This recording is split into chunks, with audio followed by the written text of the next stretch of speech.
결혼한 부부의 절반이 이혼한다는 통계가 중요한 것이 아닙니다. 진짜 문제는 대부분의 결혼 생활이 이미 죽어 있다는 사실입니다. 단지 아무도 감히 그 관계를 묻어주려 하지 않을 뿐입니다. 그러니 이혼에 대해 이야기하기 전에 진짜 사망 원인을 직시해 봅시다. 사랑이 부족해서가 아니었습니다. 신비감이 죽었기 때문입니다. 인간은 불확실성을 견디지 못합니다. 그래서 우리는 로맨틱한 사랑이라는 개념을 발명했습니다. 아름답지만 기능적으로는 거짓인 개념 말입니다. 니체는 오늘날 신경과학자들을 두렵게 할 만큼 명확하게 이해하고 있었습니다. 우리가 영원한 사랑이라고 부르는 것은 유통기한이 있는 화학적 폭풍에 불과하다는 것을요. 정복의 마약인 도파민은 당신이 타인에게서 삶의 의미를 찾았다고 믿게 만듭니다. 옥시토신은 다정함으로 당신을 묶어두고, 세로토닌은 쾌락을 삶의 목적으로 착각할 만큼의 평온함을 줍니다. 하지만 이 물질들은 영원히 지속되도록 설계되지 않았습니다. 오직 번식과 초기 유대감을 형성하기 위해서만 존재할 뿐입니다. 그 후에는 다른 모든 약물과 마찬가지로 뇌는 균형을 찾으려 하고 불꽃은 사그라듭니다. 남는 것은 사랑이 아니라 정서적 금단 현상입니다. 우리는 이것을 일상이라는 이름으로 위장한 생물학적 숙취라고 부릅니다.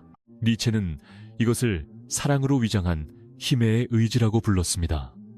타인을 통해 자신을 완성하려는 인간의 처절한 시도 말입니다.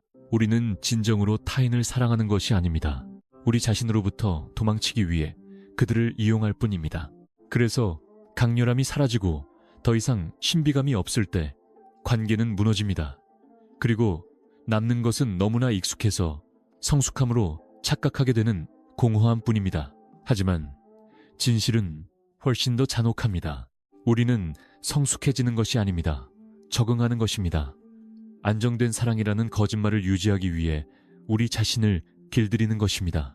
현대 신경과학이 이를 증명합니다. 러커스 대학교의 헬렌 피셔 박사는 사랑에 빠지는 단계가 18개월에서 24개월 지속된다는 것을 발견했습니다. 그 후 뇌는 도파민 생산을 줄입니다.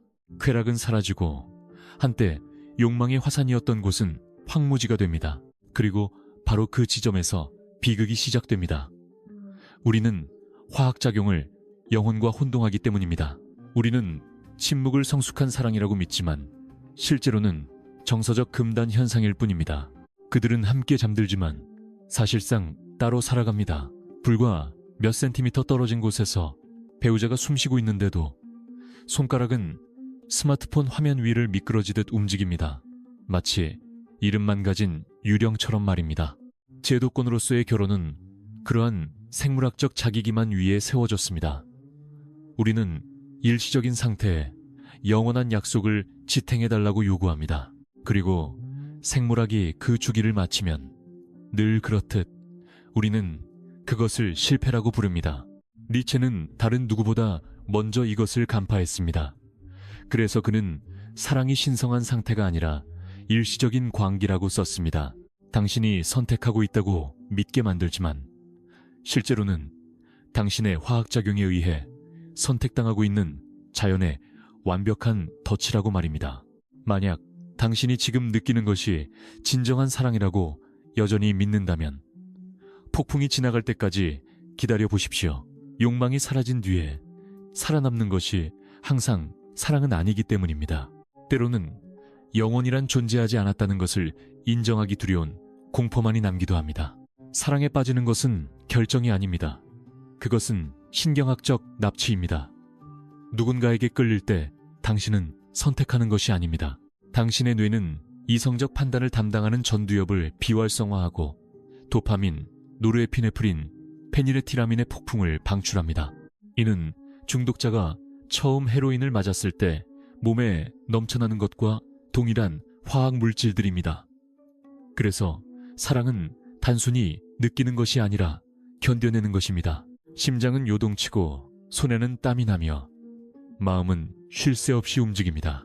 모든 메시지, 모든 눈빛, 모든 침묵이 도파민 주사가 됩니다. 당신은 타인이라는 개념에 취해버립니다. 니체는 뇌 스캔 기술이 존재하기도 훨씬 전에 이것을 이해했습니다. 그는 이 상태를 필요한 광기라고 불렀습니다. 종의 생존을 보장하기 때문에 필요하고 평범한 사람을 당신의 상징적 우주의 중심을 바꿔놓을 만큼 현실을 왜곡하기 때문에 광기입니다. 현대 신경과학은 이를 리머런스라고 부릅니다. 뇌가 도파민을 운명과 혼동하는 강박적인 상태 말입니다. 그 단계에서 보상체계는 불확실성의 노예가 됩니다. 사랑은 존재가 아니라 의심을 통해 자라납니다. 그래서 상대방의 침묵이 그들의 애정보다 더 자극적인 것이 됩니다. 룰렛 테이블의 도박꾼처럼 뇌는 가진다는 확실성보다 이길 수 있다는 가능성에 더 흥분하기 때문입니다. 로맨틱한 사랑은 바로 그 긴장감, 가질 수 없는 것에 대한 욕망을 먹고 삽니다.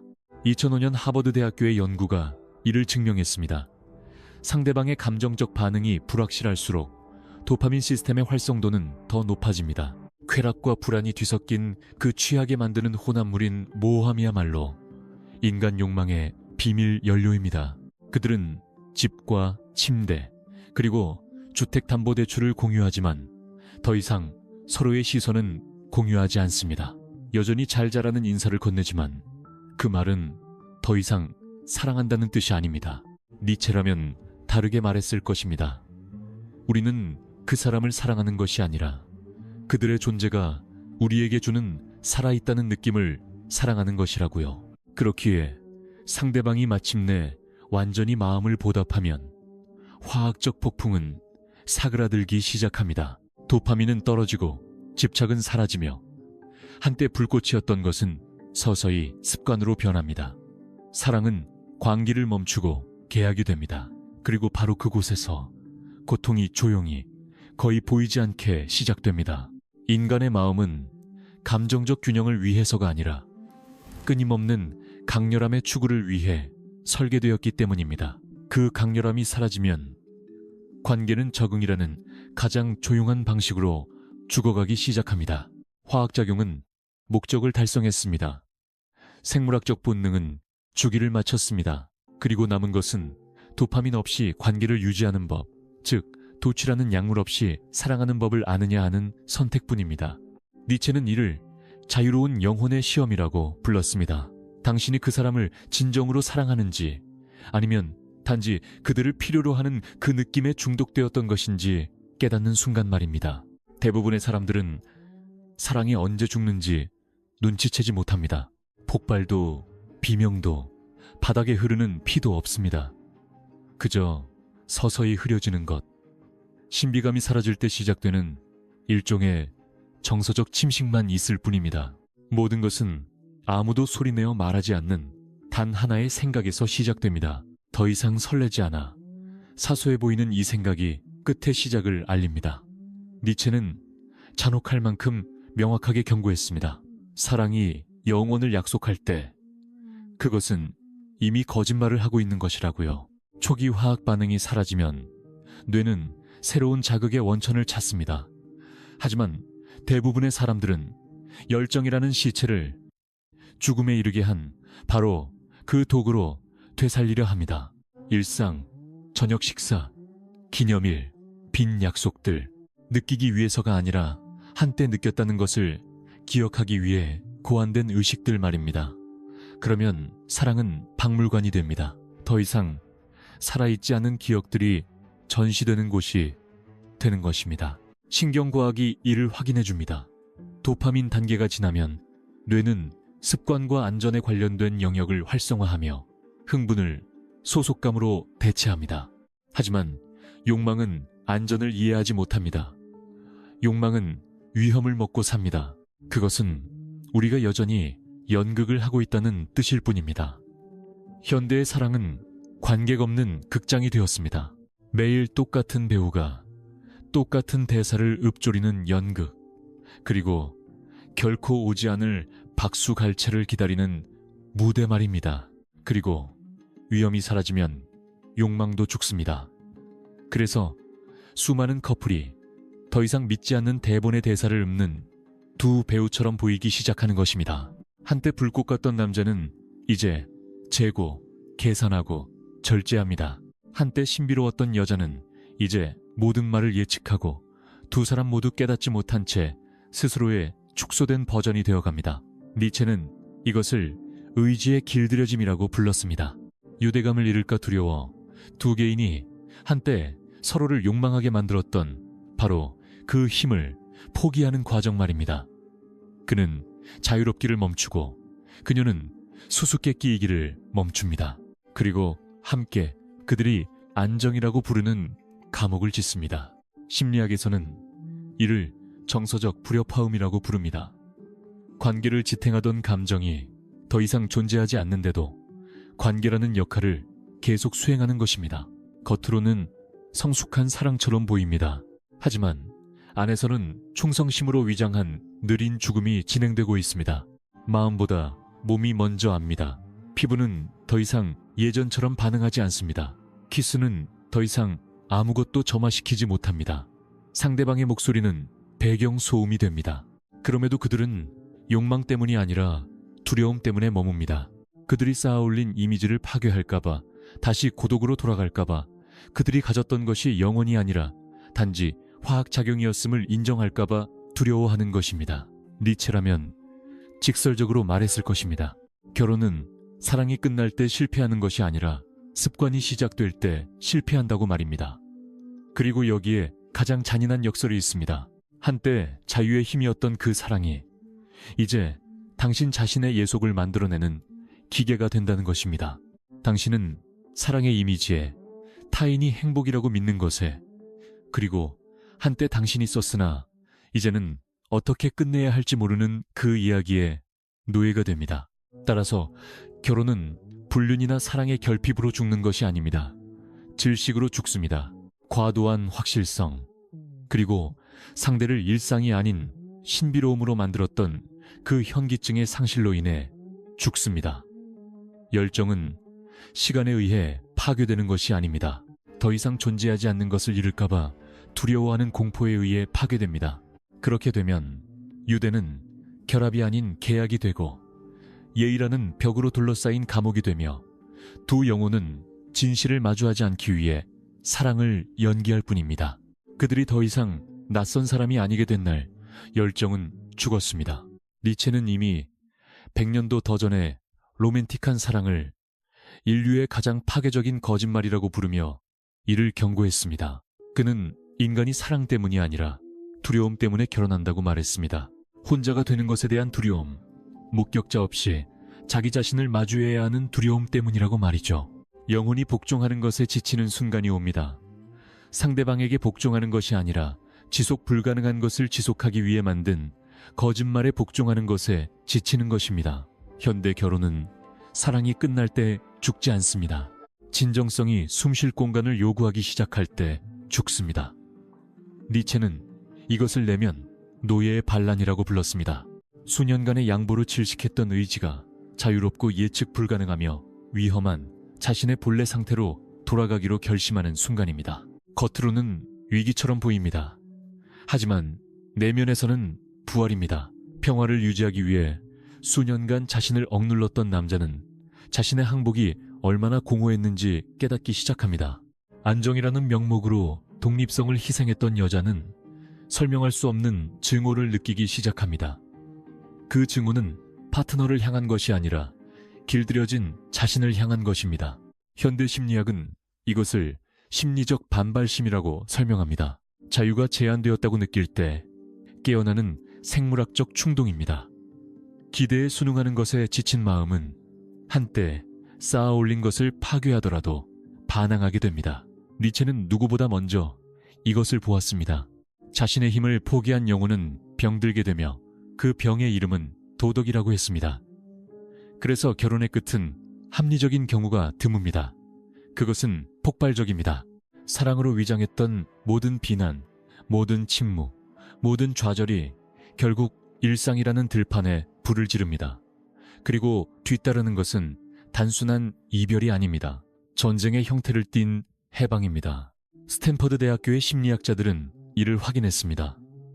조화를 위해 가장 많이 참았던 부부들이 결국 가장 폭력적인 폭발을 겪을 가능성이 높습니다. 아기가 있어서가 아니라 포화 상태가 되었기 때문입니다. 영혼은 영원한 감금을 견딜 수 없습니다. 니체는 복종을 요구하는 모든 사랑은 그 안에 반란의 씨앗을 품고 있음을 이해했습니다. 인간은 소유되기 위해 태어난 것이 아니라 확장하기 위해 태어났기 때문입니다. 관계가 성장의 공간이 아니라 희생의 재단이 될 때, 의지는 감옥에 갇혔다고 느낄 때 언제나 그렇듯 부서져 나옵니다. 그렇게 가장 잔인한 이혼들이 탄생합니다. 폐허만을 남기는 이별들 말입니다. 그리고 그의 말은 옳았습니다. 서로를 더 이상 욕망하지 않는 두 사람이 공유하는 침묵보다 더한 지옥은 없기 때문입니다. 하지만 욕망이 사라졌다는 사실을 인정하기 싫어 그들은 억지로 함께 머뭅니다. 그들을 움직이는 것은 증오가 아닙니다. 영적 생존 본능입니다. 두 사람은 서로에게서 상대를 기쁘게 하기 위해 만들었던 그 나약한 버전을 죽이려 합니다. 그리고 가장 충격적인 부분은 그들이 성공한다는 것입니다. 하지만 그 과정에서 그들은 자신들도 파괴하게 됩니다. 니체는 이것을 실패라고 부르지 않았을 것입니다. 그는 이것을 재탄생이라고 불렀을 것입니다. 불 속을 걸어 나온 자만이 가면 없이 자신을 다시 찾을 수 있기 때문입니다. 그래서 모든 것이 끝났을 때 남는 것은 감정의 잔해뿐만 아니라 연기 속에 매달린 질문 하나입니다. 그것은 사랑이었을까? 아니면 혼자가 되는 것에 대한 두려움이었을까? 비명 뒤의 침묵 속에서 서류에 도장이 찍히고 침대가 비어가고 일상의 메아리가 더 이상 무겁게 느껴지지 않을 때 사랑하는 것보다 더 힘든 일이 시작됩니다. 사랑하기 전에 내가 누구였는지 기억해내는 일입니다. 니체는 이를 뜨거운 강철처럼 여전히 타오르는 한 문장으로 요약했습니다. 혼자 살 수 없는 자는 자유롭지 못하다. 어쩌면 그래서 현대의 사랑이 그토록 자주 실패하는지도 모릅니다. 대부분의 사람은 파트너를 찾는 것이 아니라 구명줄을 찾고 있기 때문입니다. 그리고 구명줄에 바람이 빠질 때 그들은 수영하는 법을 배운 적이 없다는 사실을 깨닫게 됩니다. 사랑이 무너질 때 모든 것이 파괴되는 것은 아닙니다. 진정으로 무너지는 것은 환상입니다. 그리고 그 잔해 아래에는 훨씬 더 가치 있는 것이 놓여 있습니다. 바로 진실입니다. 대부분의 사람은 이혼 후 재탄생을 경험하지 못합니다. 그저 하나의 의존을 다른 의존으로 대체할 뿐입니다. 하지만 소수의 사람들, 마취 없이 공허함을 마주할 수 있는 사람들은 니체가 말한 주권적 정신의 탄생을 발견합니다. 개인이 타인에게서 의미를 찾는 것을 멈추고 내면에서 의미를 창조하기 시작하는 그 순간 말입니다. 수년간 당신의 삶은 우리를 중심으로 돌아갔습니다. 당신의 행복은 그들의 목소리 톤에 달려 있었고 당신의 가치는 그들의 관심에, 당신의 정체성은 그들의 존재에 달려 있었습니다. 하지만 그 모든 것이 깨질 때 남는 것은 공유하던 얼굴이 있던 자리에 놓인 거울뿐입니다. 그리고 거기서 보는 모습이 항상 유쾌하지는 않습니다. 바로 그곳에서 진짜 작업이 시작됩니다. 치유가 아닙니다. 치유는 있는 것이 아니기 때문입니다. 허락을 구하지 않고 스스로를 재건하는 것입니다. 결혼은 고함 속에서 죽지 않습니다. 침묵 속에서 죽어갑니다. 애무가 일상이 되고 키스가 절차가 될 때 죽어갑니다. 사랑이 유통기한이 있는 의무로 변질될 때 죽습니다. 니체는 썼습니다. 살아야 할 이유가 있는 사람은 거의 어떠한 방식도 견딜 수 있다. 이혼 후 그 이유는 더 이상 다른 사람이 될 수 없습니다. 그것은 당신 자신의 성장이어야 합니다. 현대 심리학이 이를 확인해 줍니다. 외상 후 성장에 관한 연구들은 가장 고통스러운 이별 후에 비난할 대상을 찾지 않고 자신의 고통에 책임을 지는 사람들이 더 높은 수준의 명확성, 독립성, 목적의식을 개발한다는 것을 보여줍니다. 파괴는 당신이 자신의 어떤 부분을 기꺼이 죽게 할 것인지 안다면 창조의 행위가 될 수 있습니다. 이혼은 단지 유대의 끝이 아닙니다. 존재하기 위해 다른 누군가가 필요하다고 믿었던 당신이라는 버전의 끝입니다. 그리고 그 죽음은 고통스럽지만 진정한 자유로 가는 유일한 문입니다. 이 새로운 단계에서 침묵은 더 이상 당신을 두렵게 하지 않습니다. 고독은 형벌이 아니라 영토가 됩니다. 그것은 더 이상 아픈 부재가 아니라 질서를 가져다주는 존재가 됩니다. 과거의 소음은 사라지고 처음으로 당신은 당신 자신의 목소리를 듣게 됩니다. 그때 당신은 니체가 말한 위버맨시의 의미를 이해하게 됩니다. 스스로를 창조하는 인간, 타인을 지배하는 자가 아니라 살아있음을 느끼기 위해 사랑받아야 한다는 욕구를 지배하는 자 말입니다. 성숙은 사랑을 포기하는 것이 아닙니다. 주권을 잃지 않고 사랑하는 것입니다. 완성되기 위해 자신을 내어주는 것이 아니라 조각나지 않고 자신을 나누는 것입니다. 피난처를 찾지 마십시오. 거울을 찾으십시오. 진정한 사랑은 묶어두지 않고 증폭시킵니다. 영원한 약속을 요구하지 않고 오직 진실한 현재만을 요구합니다. 그리고 만약 당신이 다시 사랑하게 된다면 그것은 공허함을 채우기 위해서가 아니라 무너지지 않고 홀로 서는 법을 배운 누군가와 나란히 걷기 위해서일 것입니다. 니체의 마지막 역설은 이것입니다. 모든 것을 잃은 자만이 진정으로 사랑할 수 있다. 그들은 더 이상 소유하기 위해 사랑하지 않기 때문입니다. 그들은 아무것도 자신에게 속하지 않는다는 것을 이해했기에 사랑하는 것입니다. 그렇게 의존적인 사랑의 단식이 끝나고 더 위험하고 순수한 무언가가 시작됩니다. 필요 없는 사랑을 할 자유 말입니다. 이제 당신은 이것을 알기에 결코 예전과 똑같이 사랑할 수 없을 것입니다. 모두가 누군가를 탓할 대상을 찾는 동안 아무도 가장 불편한 진실을 인정하려 들지 않습니다. 영원을 약속했던 그 사랑은 단지 일시적인 화학적 상태였을 뿐이라는 사실을 말입니다. 우리는 그 열병을 운명으로 착각했습니다. 사랑은 영속성에 의해 유지되는 것이 아니라 자유에 의해 유지된다는 것을 이해했기 때문입니다.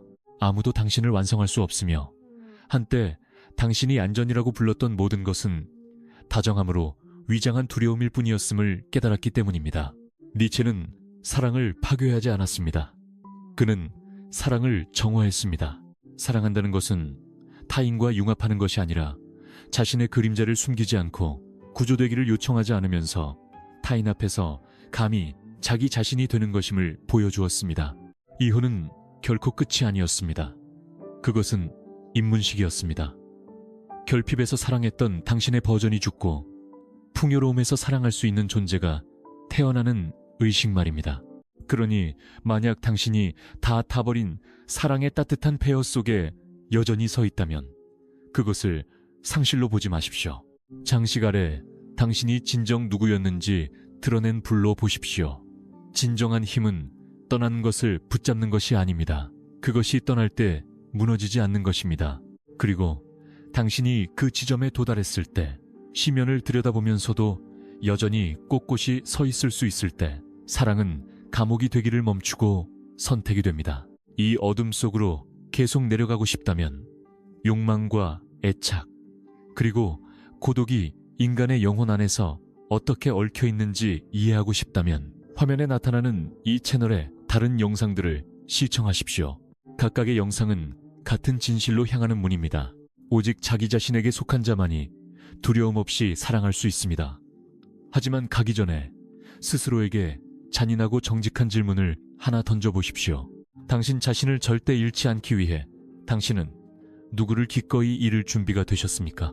낭만주의는 그것을 종교로 만들었고 사회는 그것을 계약으로 만들었습니다.